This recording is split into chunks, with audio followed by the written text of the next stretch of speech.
কিন্তু খলিলুল্লাহ এমন বন্ধু, যেই বন্ধু আল্লাহকে খুশি করার জন্য কাজ করে। আর হাবিবুল্লাহ হচ্ছে আল্লাহর এমন বন্ধু, যেই বন্ধুকে খুশি রাখার জন্য আল্লাহ নিজেই কাজ করে। আল্লাহর হাবিব সাল্লাল্লাহু আলাইহি ওয়াসাল্লাম ছিলেন হাবিবুল্লাহ। চিল্লায় বলেন, তিনি কি ছিলেন?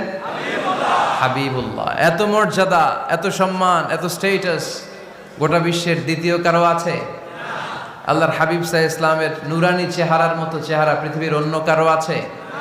কোন দিক দিয়ে আল্লাহর হাবিবের সাথে কোনো মানুষের কোনো ধরনের কম্প্যারিজন, তুলনা চলতে পারে না। Whether it's the fitness, whether it's the skin colour, whether it's the sound, whether it's the status, is out of any kind of comparison.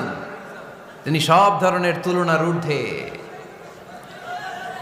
As a father, as a teacher, as a commander,